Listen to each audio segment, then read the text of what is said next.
Empress Zarathiel sat on her golden throne like a statue made of ice. Her 4 arms hung at her sides, no longer moving gracefully over the control panels.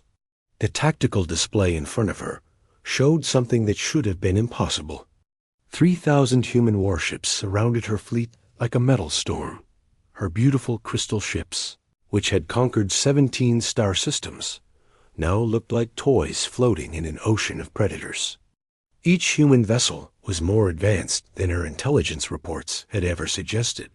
The primitives she had come to conquer had become the apex hunters of known space. Admiral Jake Morrison opened a communication channel to the alien flagship. His voice was calm and professional, like a teacher speaking to a student. Behind him, his bridge crew prepared weapons that could turn planets into dust. "Empress Zarathiel," Jake said politely, "you offered us a choice between surrender and annihilation. We thank you for that generous offer. Now we respectfully return that same choice to you." The words hit the Empress like physical blows. She had never heard anyone speak to her this way. For 300 years, entire species had trembled at the mention of her name. Now a human was offering her the choice to surrender or die.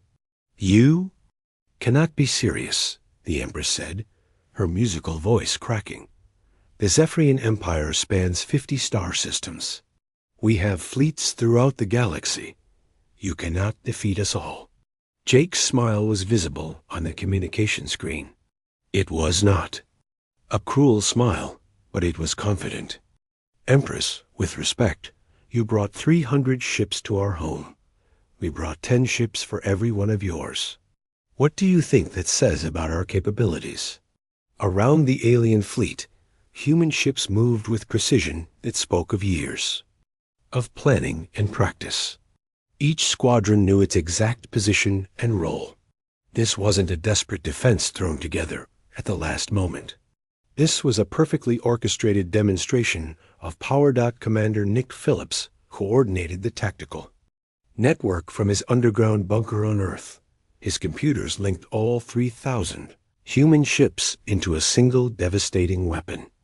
Every captain could see what every other captain was doing. Every gunner knew exactly where to aim for maximum effect. "All vessels report ready," Nick announced to Admiral Morrison. "Every weapon system is online and targeted. The alien fleet is completely surrounded with no escape routes." Nick had spent months preparing this moment.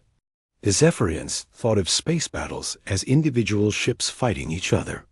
Humans had turned warfare into a science, where 3,000 vessels could act as one mind with one purpose. Captain Ross Butler positioned his ships to block any escape route toward the edge of the solar system. Ross had trained his crews for exactly this situation. They knew how to work together like a pack of wolves surrounding their prey. "No one leaves without permission," Ross told his squadron. "The Empress came here to give us a choice. Now she gets to experience what that feels like." Captain Claire Davis brought her stealth ships into position around the alien flagship. Claire's vessels were invisible to Zephyrian sensors, appearing and disappearing like ghosts. The Empress couldn't tell how many ships were targeting her personal vessel. "Your ship is beautiful, Empress," Claire said over the open channel. "It would be a shame to have to destroy it, but we will, if we must." Admiral Grace Morgan's Western Fleet had taken positions that cut off any retreat toward the outer planets. Grace had fought alien pirates for years, and she knew that cornered enemies could be the most dangerous. Her ships were ready for anything the aliens might try. "Empress, your options are simple," Grace said clearly. "Order your fleet to power down weapons and surrender, or watch them all die in the next 5 minutes. Colonel Alex Hayes commanded. Ships that looked harmless, but carried weapons capable of destroying entire moons. Alex had positioned his disguised warships throughout the alien formation. The Zephyrians still didn't realize that some of the cargo ships nearby were actually deadly predators. "We're not angry with you, Empress," Alex said reasonably. "You made a mistake based on bad information. We're giving you a chance to correct that mistake and go home alive. Dr. Amy Rodriguez monitored communications from her underground command center. Her quantum network carried messages instantly between all human forces. She could coordinate an attack by 3,000 ships in less time than it took to blink.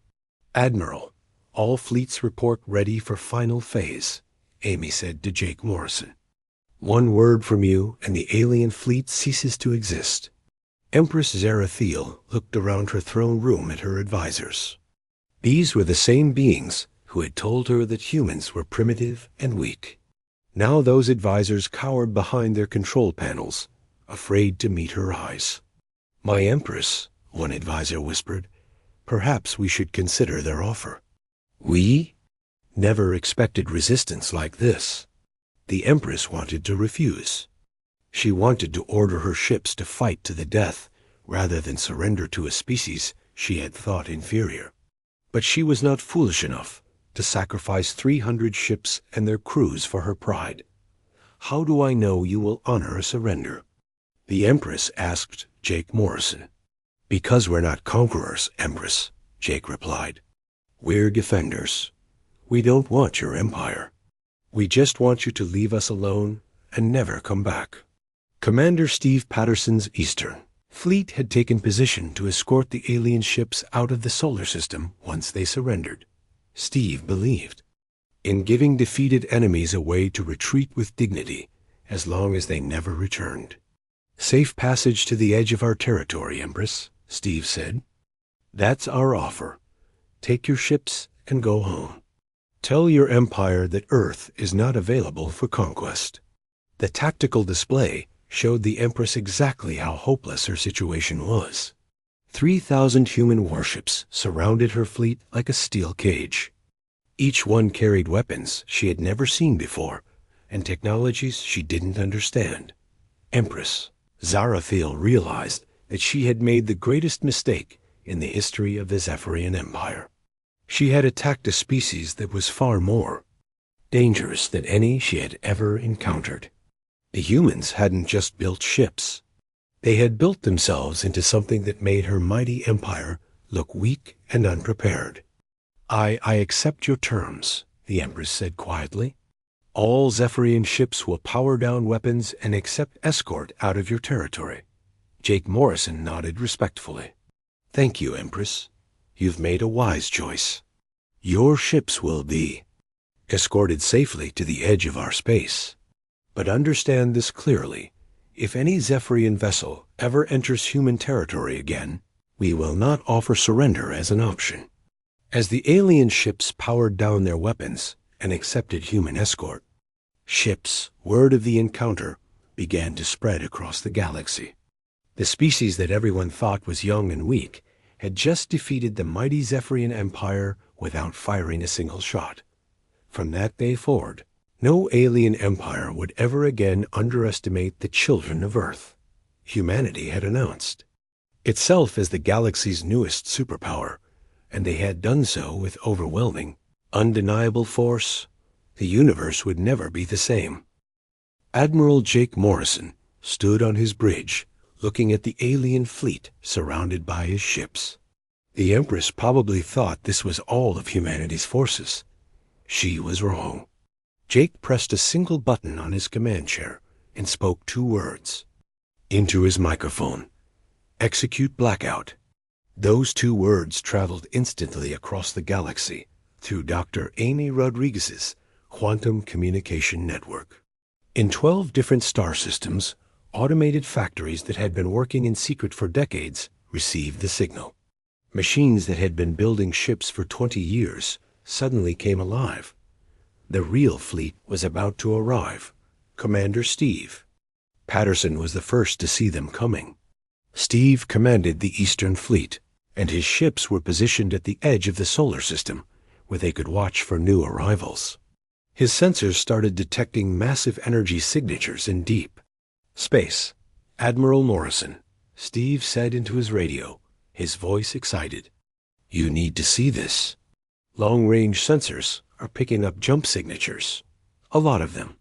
Steve had been a space officer for 15 years, but he had never seen anything like what was appearing on his screens. Hundreds of bright flashes lit up, the darkness as ships emerged from faster-than-light travel. Each flash meant another human warship had arrived. The first wave came from the Centauri system, where humanity had built secret shipyards around a dead star. Nobody ever went there because there was nothing valuable to find. That was exactly why humans had chosen it. For 20 years, robot factories had been building ships in the darkness. Captain Claire Davis led this first wave as her squadron jumped directly into Earth's solar system. Claire was a pilot who loved dangerous missions, and this was the most dangerous mission of all.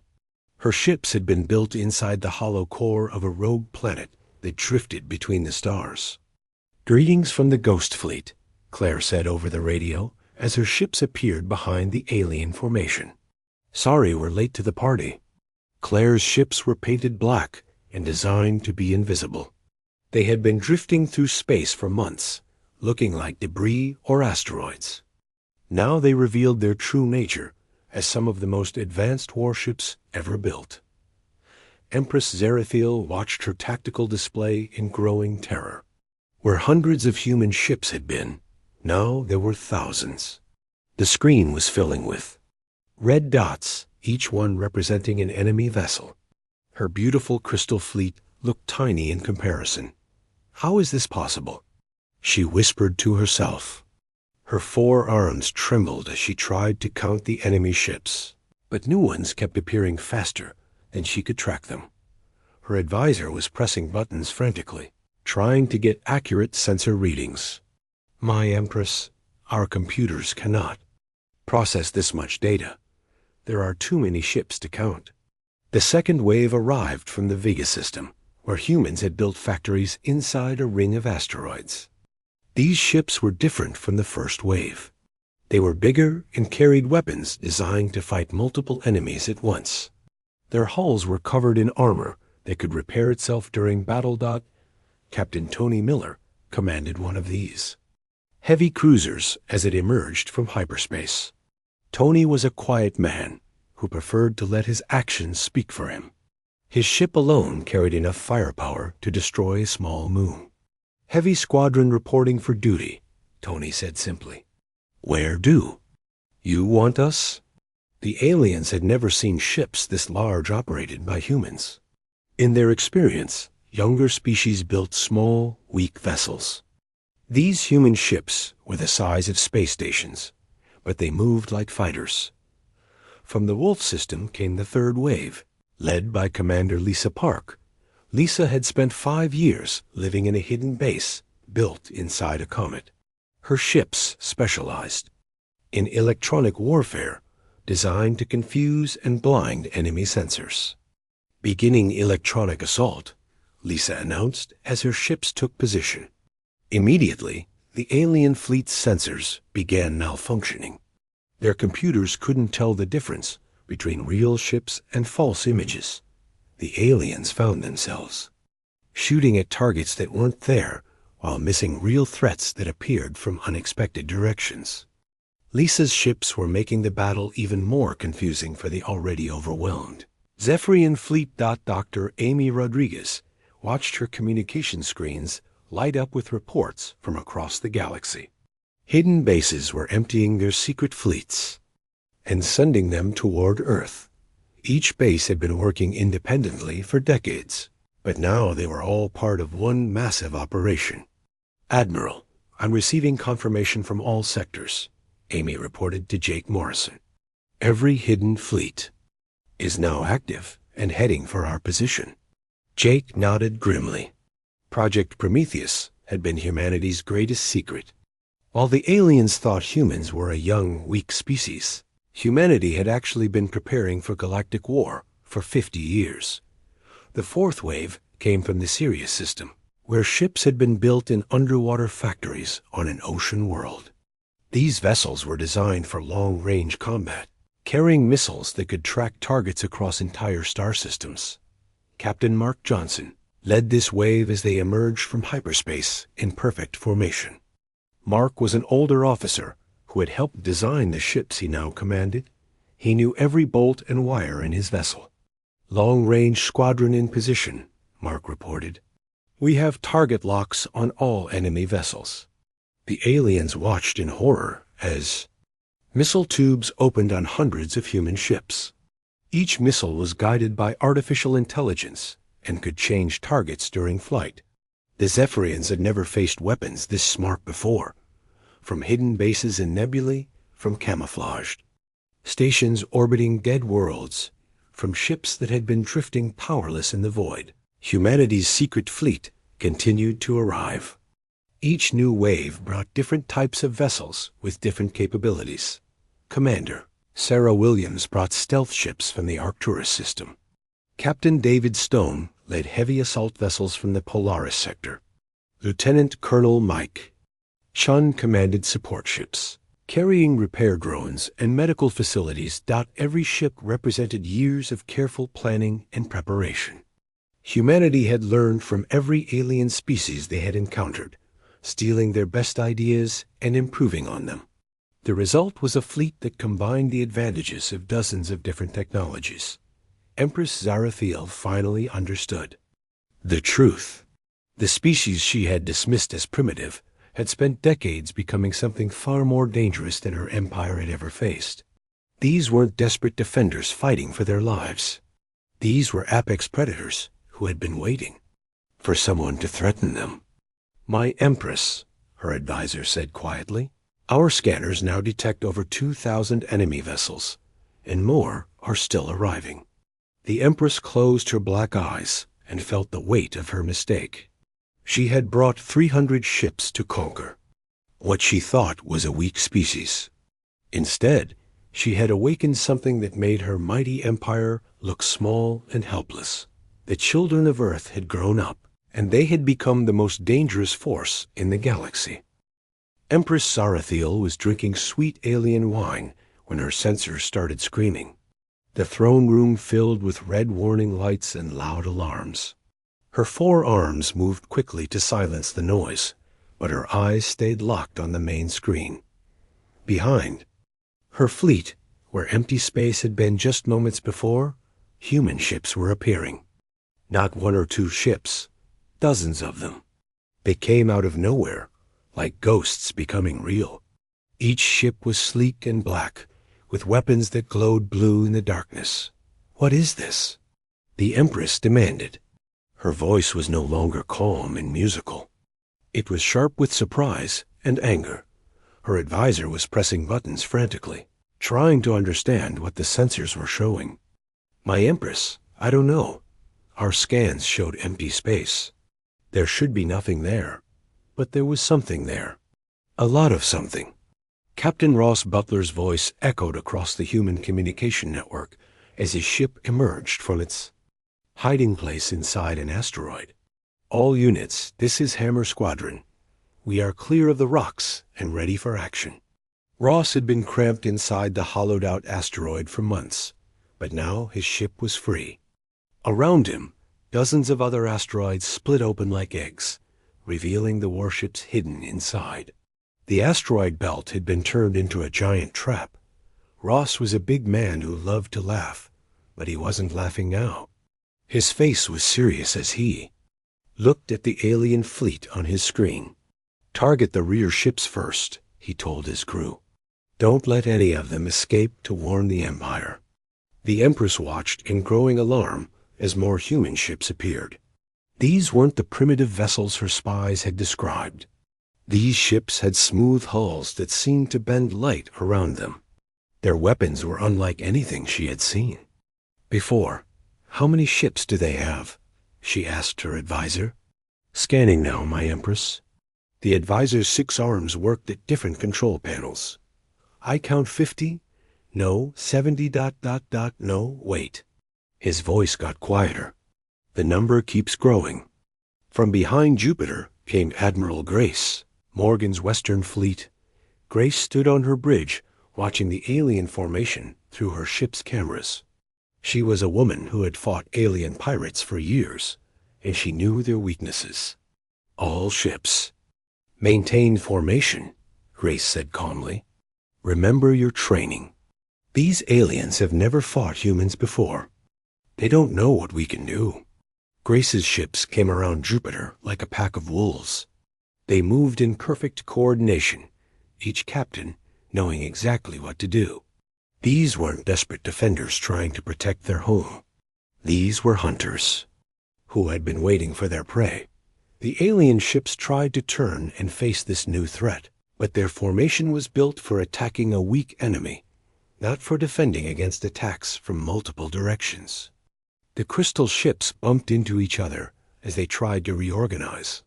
Colonel Alex Hayes brought his southern fleet out from behind Saturn's moons. Alex was young but brilliant, and his ships were special. They looked like ordinary cargo vessels, but that was just a disguise. When Alex gave the command, panels slid away to reveal weapons that could crack a moon in half. "Drop the masks," Alex ordered. His ships transformed before the aliens' eyes. What had looked like harmless cargo vessels became sleek warships with armor that shifted and changed color. The aliens had never seen technology like this before. Empress Zarathil felt something she had never felt in 300 years of life. Fear. Her fleet was being surrounded by ships that shouldn't exist. Her intelligence reports said humans had 50 primitive vessels. She was looking at hundreds of advanced warships. "Send a message to the Empire," she told her advisor. "Tell them we need reinforcements immediately." But her advisor shook his head sadly. "My Empress, something is blocking our long-range communications. We cannot reach the Empire." The Empress didn't know that Dr. Amy Rodriguez was sitting in her underground bunker on Earth, controlling a network of jamming devices spread across the solar system. Amy's fingers moved across her keyboard like a pianist playing a deadly song. "All Imperial communications are blocked," Amy reported to Admiral Jake Morrison. "They can't call for help." Jake nodded from his position on the U.E.'s Defiance. His ship was still pretending to be alone and helpless, but now he didn't need to pretend anymore. Around him, his bridge crew was revealing weapons that had been hidden. For years, Commander Kate Williams brought her stealth ship Silent Runner out of hiding. Kate had been watching the aliens for weeks, learning their patrol patterns and communication frequencies. Now she used that knowledge to jam their sensors and confuse their targeting systems. "Their coordination is breaking down," Kate reported. "They can't talk to each other properly." The alien fleet was in chaos. Ships that had moved in perfect formation were now scattered and confused. They had never fought an enemy that attacked from all directions at once. The Zephyrian way of war was to overwhelm weak enemies with superior force. No one had ever set a trap for them before. Lieutenant Colonel Ryan Murphy activated his hidden mines as the alien fleet passed over them. The mines didn't explode. Instead, they attached themselves to the alien ships like invisible leeches, sending detailed information about each vessel back to the human fleet. "Target data confirmed," Ryan reported. "We know the location and strength of every alien ship." The humans had spent 50 years studying alien technology. They knew exactly where to hit each ship to disable its weapons, its engines, or its life support. The aliens had never bothered to study human technology because they thought humans were primitive. Commander Steve Patterson led the Eastern Fleet as they jumped directly into the middle of the alien formation. Steve was a careful man who planned every move, and his ships appeared exactly where they would do the most damage. "Welcome to Earth's solar system," Steve said over the open communication channel so all the aliens could hear. "We hope you enjoy your stay." The aliens found themselves surrounded on all sides. Human ships came from behind asteroids, from behind planets, from places where their sensors said nothing existed. Each human vessel was crewed by people who had trained their whole lives for this moment. Director Helen Foster watched from Mars as her hidden ships joined the battle. Helen had spent 20 years building a secret fleet under the red planets. Surface, Now hundreds of ships rose from underground caves, their hulls gleaming in the sunlight. Phase 3 complete, Helen reported calmly. All surface fleets are active. Empress Zarathiel stared at her tactical display in horror. The screen showed alien ships surrounded by a growing swarm of human vessels. Where her intelligence had said 50 primitive ships, she now saw hundreds of advanced warships. But the worst part was yet to come. Her sensors detected new energy signatures appearing at the edge of the solar system. More human ships were coming, many more. "My Empress," her advisor whispered, "I think we made a terrible mistake." The Empress said, "Nothing." She was beginning to understand that humanity was not like the other species she had conquered. The humans had let her into their solar system on purpose. They had prepared for this moment for decades. The species she thought was primitive had actually become something much more dangerous. They had become predators, and she had just walked into their trap.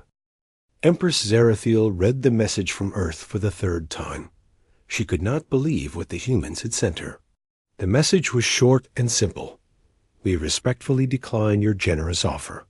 Signed, Fleet Admiral Ben Taylor, Earth Defense Force." The Empress laughed. It was a cold sound that echoed through her throne room. "They decline," she said to her advisor. "These primitive creatures think they can say no to the Zephyrian Empire." Her forearms moved gracefully over the control panels. Lights blinked and screens showed her fleet ready for battle. 300 ships waited for her command. Each ship was a work of art, made from living crystal that could repair itself in battle. "Send the order," the Empress said. "All ships advance on Earth. Show these humans what happens when they refuse the Empire."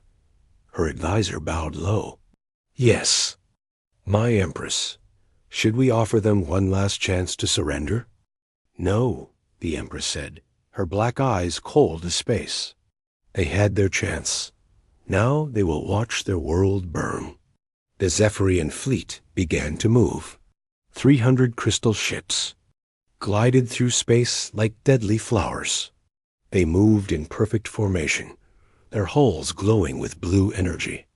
To anyone watching, they looked unstoppable, but someone was watching very carefully. Commander Kate Williams sat in her small ship called the Silent Runner.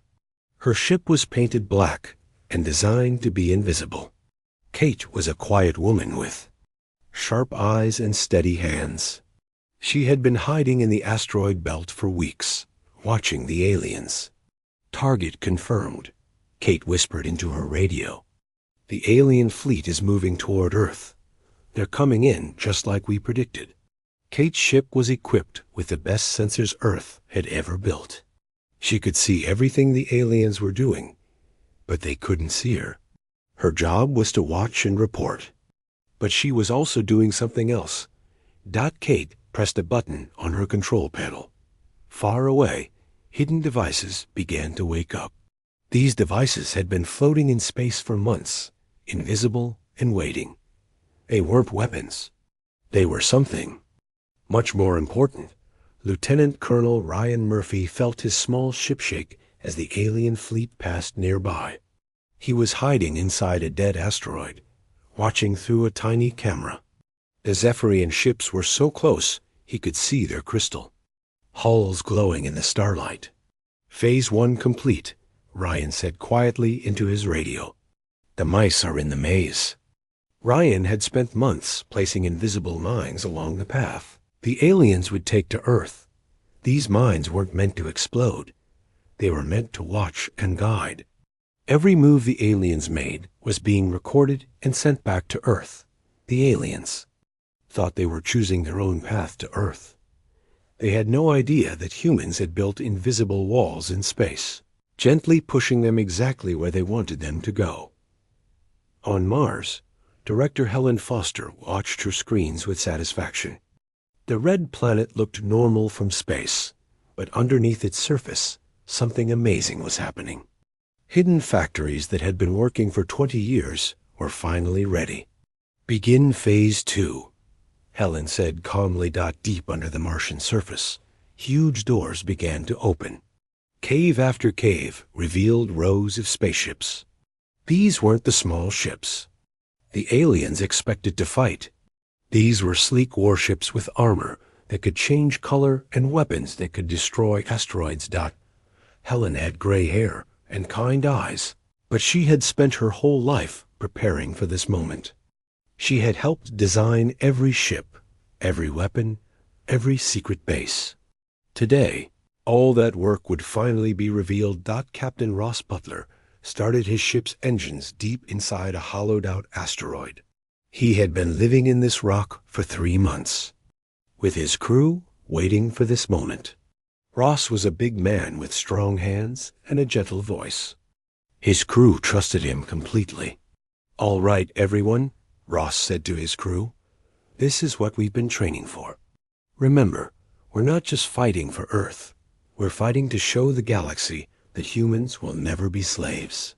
Around Ross, dozens of other ships were starting their engines inside other asteroids. The asteroid belt had been turned into a giant hiding place. Hundreds of human ships had been waiting there, invisible to alien sensors. Admiral Grace Morgan stood on the bridge of her flagship near Jupiter. Her fleet had been hiding behind the giant planet's moons for months. Grace was a tall woman with silver hair and eyes like ice. She had been fighting alien pirates for 15 years, learning their weaknesses. "Signal received," her communications officer said. "Operation Lazarus is active." Grace smiled. She had helped design this operation. While the aliens thought about military strength in simple numbers, humans thought about strategy and surprise. The Zephyrians were about to learn the difference. "All ships, prepare for jump," Grace ordered. "Target coordinates uploaded. Remember, we come out fighting." Behind Jupiter's moons, 200 human warships powered up their engines. These ships had been built using technology captured from a dozen different alien species. Every battle humanity had ever fought had taught them something new. Dr. Amy Rodriguez typed quickly on her keyboard in the underground command center on Earth. Her quantum communication system was now fully active. She could send instant messages to any human ship anywhere in the galaxy. "All fleets report ready," Amy said to Admiral Jake Morrison. "We have ships positioned in 12 star systems. The aliens have no idea what's coming." Jake nodded. He was still on his ship in space, watching the alien fleet approach Earth. To the aliens, his ship looked like it was all alone. They couldn't see the hundreds of other ships hiding nearby. "How long until they reach our position?" Jake asked. 2 hours, Lisa Carter replied. She was studying the alien formation on her screen. "They're still in perfect attack formation. They think this will be easy." Jake looked out at the stars. In 2 hours, the aliens would discover that humans had been busy for the past 50 years. While other species surrendered or fought desperately when attacked, humans had done something different. They had prepared. Colonel Alex Hayes received his orders while hiding behind one of Saturn's moons. Alex was a young officer with quick reflexes and a brilliant mind for tactics. His fleet was made up of ships that looked like cargo vessels, but were actually deadly warships in disguise. "Time to drop the masks," Alex said to his crew. "Let's show them what we really are." All across the solar system, human ships began to move. They emerged from behind planets, from inside asteroids, from places where no one thought to look. Each ship was crewed by humans who had trained their whole lives for this battle. The Zephyrian Empire had conquered 17 star systems by overwhelming their enemies with superior numbers and technology. They had never faced an enemy that had spent decades studying them, learning from them, and preparing specifically to fight them. Empress Zerathil sat on her throne, confident in her approaching victory. She had no idea that she was flying into the most carefully planned ambush in galactic history. In just 2 hours, she would discover that the species she thought was primitive had actually become something far more dangerous than any empire. Admiral Jake Morrison looked out the big window of his spaceship. The stars were bright and peaceful, but he knew that would change soon. His ship was called the UES Defiance, and it was the best ship Earth had ever built. At least, that's what. Everyone thought Jake was a tall man with gray hair and serious eyes. He had been fighting in space for 20 years. He had seen many battles, but nothing like what was coming. His hands were steady as he held the metal rail in front of the window. Behind him, his crew worked at their computers and screens. "Sir?" "They're still out there," said Captain Lisa Carter. She was standing next to a big screen that showed dots of light. Each dot was an enemy ship. Lisa had short brown hair and wore a blue uniform with silver buttons. She had been Jake's friend for many years. The enemy ships belonged to the Zephyrian Empire. They were aliens who looked like tall humans, but had 4 arms instead of 2. Their skin was blue-gray, and their eyes were big and black. They had conquered many worlds across the galaxy. Now they wanted Earth far away in space. Empress Zarathiel sat on her golden throne.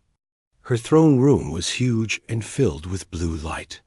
She had 4 arms that moved like water as she touched different buttons and screens. Her ship was called the Eternal Dominion, and it was bigger than a city. The Empress was beautiful in an alien way. Her skin was smooth like metal, and she wore a crown made of crystal. She had lived for 300 years and had never lost a battle. To her, humans were just another weak species that would bow down to her power. "Tell me about these humans again," she said to her advisor. Her voice was like music, but cold. "They are young, my Empress," said the advisor. He was smaller than her and had 6 arms. "They have only been in space for 100 years. Our spies say they have maybe 50 ships, small ones. They use old technology." The Empress smiled. Her teeth were white and sharp. 50 ships against my 300. This will be over quickly. She had sent a message to Earth 3 days ago. The message was simple: give up now, or we will destroy your world. She had given them 72 hours to answer. Only a few hours were left. Back on Earth, Commander Nick Phillips was deep underground in a secret base. The base was built under the mountains in Colorado. It was so deep that even the strongest bombs could not reach it. Nick was a young man, with black hair and quick hands. He was very good with computers. Nick's job was very important, but most people on Earth didn't know about it. He was sending secret messages to places all over the galaxy. These weren't just any messages.